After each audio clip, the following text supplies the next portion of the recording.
Hi అండి. నమస్తే.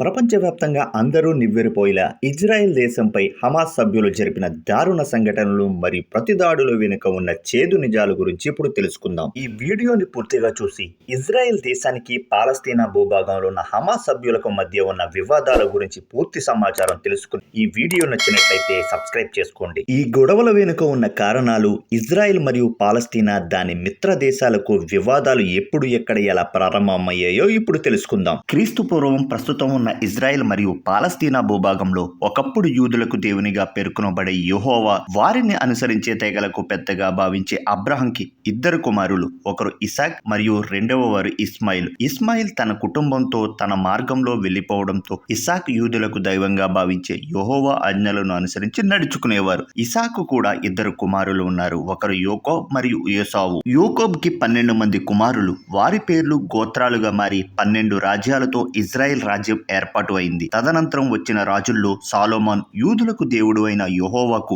జెరూసలంలో మందిరంను నిర్మించారు. తదనంతరం క్రీస్తు శకం 6వ శతాబ్దంలో యూదులకు వ్యతిరేకంగా ఇస్లాం మతం స్థాపించబడింది. ఇజ్రాయెల్ రాజ్యం చుట్టూ ఉన్న ఎడారి ప్రాంతాల్లో నివసించే కొన్ని తెగల సమూహాలు ఇస్లాం మతాన్ని స్వీకరించారు. వారినే మనం ప్రస్తుతం అరబ్బులుగా పిలుచుకుంటున్నాం. పాత కాలంలో ఈ రాజ్యాలన్నిటినీ రోమన్ సామ్రాజ్యం ఆక్రమించడంతో రోమన్లతో కలిసి అరబ్బులు యూదులను ఇబ్బందులకు గురి చేయడంతో ప్రారంభంతో యూదులు వివిధ దేశాల వైపు వలస వెళ్లిపోయారు. ఆ సమయంలోనే భారతదేశానికి వలస వచ్చారు. అన్ని దేశాలు వారిని వలసవాదులు, బానిసలుగా చూస్తే భారతదేశం మాత్రమే మానవతా దృక్పథంతో మనుషులుగా గుర్తించి వారికి ఆశ్రయం కల్పించింది. అందుకే ఇజ్రాయెల్ దేశం భారతదేశంపై కృతజ్ఞతాభావంతో ఉంటుంది. మొదటి ప్రపంచ యుద్ధ సమయంలో బ్రిటిష్ ప్రభుత్వం 1916వ సంవత్సరంలో పాలస్తీనాను ఆక్రమిస్తుంది. దానితో ఐరోపా ఖండంలో ఉన్న యూదులు బ్రిటిష్ ప్రభుత్వానికి తమ సొంత ప్రాంతానికి వెళ్లడానికి అవకాశం కల్పించమని కోరతాయి. అలా 1917వ సంవత్సరంలో బెల్ఫోర్ ఒప్పందంతో యూదులు పాలస్తీనా చేరుకుంటారు.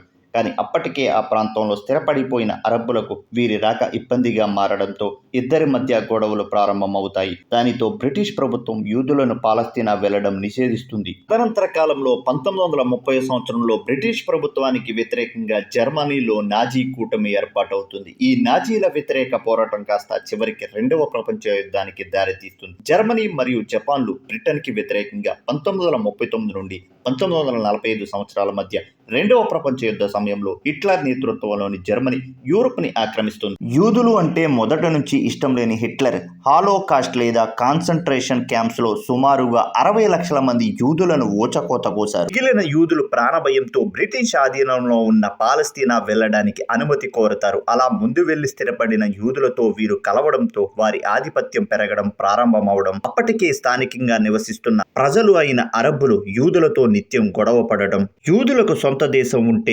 ఇబ్బందులు ఉండవని ఉద్యమం ప్రారంభిస్తారు. దానితో ఈ వివాదాల గురించి బ్రిటన్ 1947వ సంవత్సరంలో ఐక్యరాజ్య సమితిలో చేర్చడంతో దాని చారిత్రాత్మక నేపథ్యాలు పరిశీలించి జెరూసలేంని ప్రపంచ చారిత్రాత్మక పట్టణంగా గుర్తిస్తూ అరబ్బులు నివసించే ప్రాంతాన్ని పాలస్తీనాకి, యూదులు నివసిస్తున్న ప్రాంతాన్ని ఇజ్రాయిల్గా కేటాయిస్తూ తీర్మానం చేశారు. తదనంతరం అక్కడ ఉన్న 7 అరబ్బు దేశాలు ఇజ్రాయెల్ని ప్రత్యేక దేశంగా అంగీకరించలేదు. 1949వ సంవత్సరంలో ఇజ్రాయెల్కి వ్యతిరేకంగా ఈజిప్ట్ మరియు జోర్డాన్, ఇరాక్, సిరియాలు మరికొన్ని దేశాలతో కలిపి యుద్ధం చేశాయి. ఈ యుద్ధంలో అనుకోని విధంగా ఇజ్రాయెల్ విజయం సాధించడంతో అరబ్బు దేశాలన్నీ సంయమనం పాటించాయి.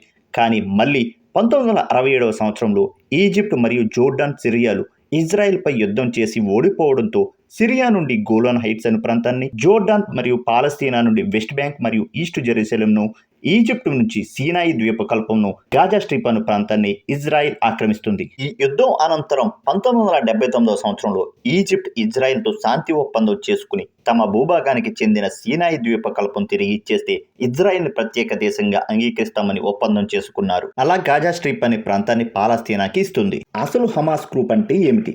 1987వ సంవత్సరంలో గాజా స్ట్రిప్ ప్రాంతంలో ఈజిప్షియన్ ముస్లిం బ్రదర్హుడ్ విభాగంగా హమాస్ సంస్థను ప్రారంభించారు.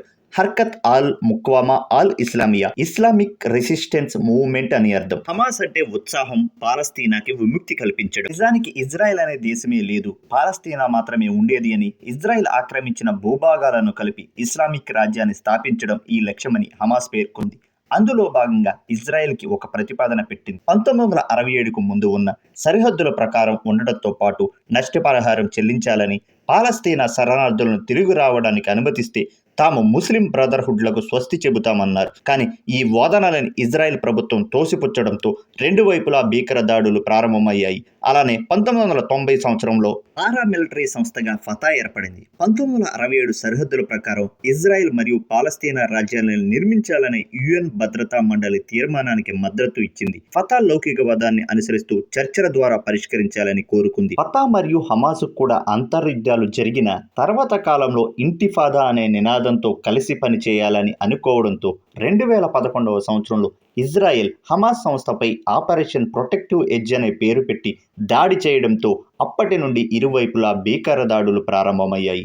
గొడవలతో విసిగిపోయి రాటుదేలిన ఇజ్రాయెల్ ప్రపంచంలోని అత్యంత శక్తివంతమైన దేశాలలో ఒకటిగా తనని తాను తీర్చిదిద్దుకుంది. సరిహద్దు దేశాల నుండి నిత్యం జరిగే దాడుల నుండి రక్షణగా ఐరన్ డోమ్ అను రాడార్ వ్యవస్థని సరిహద్దు ప్రాంతాల్లో ఏర్పాటు చేసుకుంది. ప్రత్యర్థుల నుండి వచ్చే మోటార్లు, రాకెట్ లాంచర్లు, బాంబులను గాల్లో ఉండగానే గుర్తించి ప్రజలను అప్రమత్తం చేస్తూ పేల్చివేయటం వీటి ప్రత్యేకత. ఇప్పటికే చాలా దేశాలు వారి సైనిక మరియు యుద్ధ రంగాల్లో వారి నైపుణ్యాన్ని ఇజ్రాయెల్ టెక్నాలజీతో అనుసంధిస్తున్నారు. అనుకోని విధంగా పాలస్తీనాలోని గాజా స్ట్రిప్ నుండి ఒకే సమయంలో 5,000 వరకు రాకెట్ లాంచర్లతో దాడులు ప్రారంభమవడంతో యుద్ధ మేఘాలు కమ్ముకుని ఇరువైపులా చాలా ప్రాణ మరియు ఆస్తి నష్టాలు జరుగుతున్నాయి. వీలైనంత త్వరగా ఇరువైపులా శాంతి ఒప్పందం జరగకపోతే అమాయకులైన ప్రజలు ప్రాణాలు కోల్పోయి పాడి పంటలు నాశనం అవ్వడంతో పాటు తీవ్రమైన ఆహార కొరత ఏర్పడుతుంది. ఇప్పటికే 20వ శతాబ్దంలో రష్యా మరియు ఉక్రెయిన్ వలన చాలా వెనుకబడిన ప్రపంచ దేశాలు ఈ యుద్ధం వలన కోలుకోలేని పరిస్థితికి వెళ్లిపోయి అన్ని దేశాల ఆర్థిక వ్యవస్థ అతలాకుతలం అవుతుంది.